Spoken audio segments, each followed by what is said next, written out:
मराठी कथा श्यामची आई उदार पितृहृदय भाग 28. आमच्या घरात त्यावेळी गाय व्यायली होती. गायीच्या दुधाचा खरवस घरी केला होता. आईला माझी आठवण येत होती. मला खरवस फार आवडत असे. मी लहान होतो तेव्हा गवळीवाडीची राधा गवळण माझ्यासाठी तिच्या घरी खरवस असला तर घेऊन येत असे. ती राधा गवळण पुढे लवकरच मेली. श्यामला खरवस पाठविला असता कोणी येणारे जाणारे असते तर आई वडिलांना म्हणाली. वडील म्हणाले, कोणी येणारे जाणारे कशाला, मीच घेऊन जातो घरच्या गाईचा चिकाचा खरवस. श्यामला आनंद होईल. उद्या पहाटे उठून मी घेऊन जाईन. परंतु कशात देशील? त्या शेराच्या भांड्यात करून देईन. ते भांडेच घट्ट खरवसाने भरलेले घेऊन जावे. आई म्हणाली. आईने सुंदर खरवस तयार केला. खरवसाची ती बोनगी घेऊन वडील पायी पायी दापोलीस यावयास निघाले. शाळेला मधली सुट्टी झाली होती. कोंडलेली पाखरे बाहेर उडून आली होती. कोंडलेली वासरे बाहेर मोकळी हिंडत होती. शाळेच्या आजूबाजूस खूपच झाडी होती. कलमी आंब्यांची झाडे होती. कलमी आंब्यांच्या झाडाला फार खालपासून फांद्या फुटतात. त्या झाडाच्या फांद्या जणू जमिनीला लागतात, भूमातेला मिठी मारीत असतात. मधल्या सुट्टीत सुरपा रंब्याचा खेळ आंब्याच्या झाडावरून मुले खेळत असत. जणू ते वानरच बनत व भराभरा उड्या मारीत. मुले इकडे तिकडे भटकत होती. कोणी घरून आणलेले फराळाचे खात होते, कोणी झाडावर बसून गात होते, कोणी फांदीवर बसून झोके घेत होते, कोणी खेळ खेळत होते, कोणी झाडाखाली रेलली होती, कोणी वाचित होती तर कोणी वर्गातच बसून राहिली होती. मी व माझे मित्र एका झाडाखाली बसलो होतो. आम्ही भेंड्या लावीत होतो. मला पुष्कळशा कविता पाठ येत होत्या. जवळजवळ सारे नवनीतच मला पाठ होते. संस्कृत स्रोत, गंगालहरी, महिमे वगैरे येत होती. शिवाय मला कविता करण्याचा नाद होता.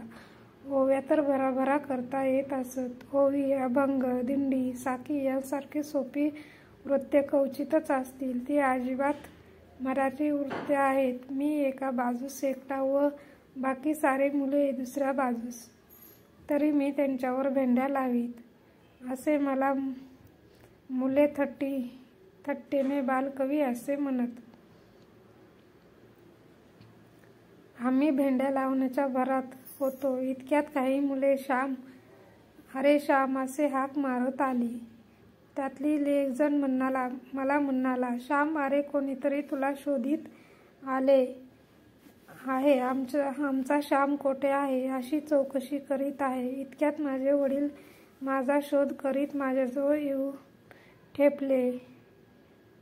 मी विचारले, भाऊ इकडे कशाला आलात? आता आमची घंटा होईल.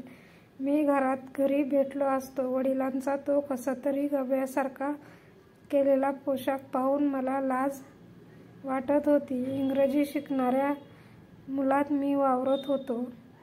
जरी कशाचे मला महत्त्व कळू लागले नव्हते तरी झकपक पोशाखाचे कळू लागले होते. 6 कोस चालून आलेल्या पित्याचे प्रेम मला दिसले नाही. मी आंधळा झालो होतो. शिक्षणाने हृदयाचा विकास होण्याऐवजी संकोचच होत होता. शिक्षणाने अंतर्दृष्टी येण्याऐवजी अधिकच बाह्यदृष्टी मी होऊ लागलो होतो. वस्तूंच्या अंतरंगात जाणे शिक्षणाने तयार होण्याऐवजी वस्तूच्या बाह्य रूपरंगावरच भुलू लागलो होतो. जे शिक्षण मनुष्याला इतरांच्या हृदयात नेत नाही, इतरांच्या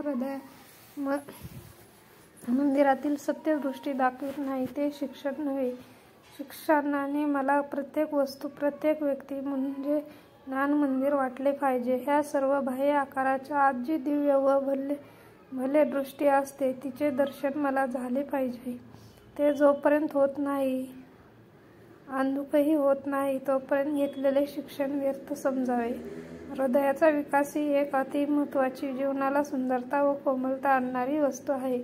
6 कोस वडील चालून आले का आले? तो खरवस, ती खरवसाची वडी मुलाला देण्यासाठी. किती प्रेम!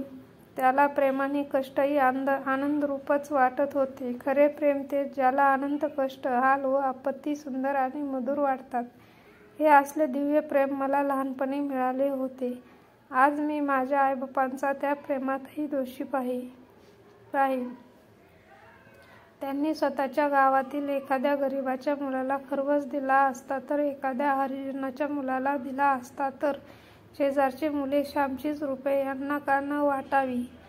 तमक्या आकाराचा, अमक्या रंगाचा, अमक्या नावाचा असा विशिष्ट रूपात्मक मातीचा एक गोळा त्यांना आपलासा का वाटावा? परंतु ही थोर दृष्टी एकदम येत नाही. मनुष्य हळूहळू वाढत जातो. अशक्तिमय जीवनातून निराशक्ती जीवनाकडे वळतो. माझ्या आईबाप मला अपरंपार प्रेम पाजित होते, म्हणून थोडे तरी प्रेम मला आज देता येत आहे. माझ्यामधील प्रेमळपणाचे बी त्यावेळेस पेरले जात होते. त्याचा बीजाचा हा अंकुर आहे. मला नकळत त्यांनाही नकळत माझे आईबाप माझ्या जीवनात, माझ्या हृदयातील बागेत कोमळ व प्रेम भावनांची रोपे लावित होते. म्हणून आज माझ्या जीवनात थोडा आनंद आहे, थोडा सुगंध आहे. ओसाड नाही, वृक्ष भगभगीत नाही. मुले मला हसतील, ते का तुझे वडील? काय फेटा बांधला आहे, काय तो कोट, असे म्हणून चिडवतील. ह्याचेच मला वाईट वाटत होते. वडिलांच्या हृदयाकडे मी पाहत नव्हतो. माझीच मला काळजी होती. माझ्याच प्रतिष्ठेच्या पूजेची मी विचार करीत होतो. आपण सारेजण अहंवेद असतो. आपण द्विवेदी नाही, त्रिवेदी नाही, चतुर्वेदी नाही. आपण सारे एक देवी आहोत व त्या वेदाचे नाव आहे अहं. सारखा आपलाच विचार आपण करीत बसलो. आपला मान, आपले सुख, आपली आडत्या, आपले अब्रू, सारे आपलेच. आपणास म्हणून मोठे होता येत नाही. जो स्वतःच विसरू शकत नाही तो काय प्रेम करणार? वडील म्हणाले, श्याम, तुझ्या आईने तुला खर्वस पाठविला आहे. तुझ्यासाठी मी घेऊन आलो आहे. तो तू व तुझे मित्र खा व बोनगी परत द्या. त्यांनी खर्वसाची बोनगी मजजवळ दिली. इतर मुले माझ्याकडे पाहून फिदी फिदी हसत होती. मी शरमलो होतो. माझे वडील पुन्हा म्हणाले, श्याम, अरे बघत काय बसलास? टाक उरकून. लाजायला काय झाले? या रे मुलांनो, तुम्हीही घ्या. श्यामला एकट्याने खावायला लाज वाटत असेल. एकट्याने नाहीतरी नयेच खाऊ 4-4 द्यावे. इतर मुले निघून गेले. माझे मित्र फक्त राहिले. एक धीट मित्र पुढे आला. त्याने भांड्याचे फडके सोडले. ये रे श्याम, या रे, आपण फन्ना करू, फडशा पाडू, असे तो म्हणाला. आम्ही सारे खर्वसावर घसरलो. माझे वडील बाजूस जरा पडले होते. ते दमून आले होते. त्यांनीही खर्वस घेतला नाही. आम्ही देत होतो तर म्हणाले, तुम्हीच खा. मुलांनीच खाण्यात गंमत आहे. आम्ही सारा खर्वस खाऊन टाकला. फार सुंदर झाला होता. थकलेल्या वडिलांचा जरा डोळा लागला होता. इतक्यात घनघन घंटा झाली. वडील एकदम जागे झाले. ते म्हणाले, झाला रे खाऊन. आण ते भांडे, मी नदीवर घासून घेईन. ते भांडे मी तसेच त्यांच्याजवळ दिले. वडील जावयास निघाले. ते म्हणाले, अभ्यास नीट कर हो, प्रकृतीस जप. गाईचे वासरू चांगले आहे, पाडा झाला आहे, असे म्हणून ते गेले. आम्ही शाळेत गेलो. मला माझी शरम वाटत होती. अशा प्रेमळ आईबापांचा मी कृतघ्न मुलगा आहे असे माझ्या मनात येत होते. गोष्ट तर होऊन गेली, परंतु रुखरुख लागून राहिली. 6 कोस केवळ खर्वसाची वाटी घेऊन येणारे वडील व त्यांना पाठविणारी माझी थोर आई, या दोघांच्या प्रेमाच्या अनंत ऋण कसे फेडणार? माझ्या शेकडो बहीण भावांना जर मी असेच निरपेक्ष प्रेम देईन तर त्यांनाच थोडे अनऋणी होता येईल, एरवी नाही.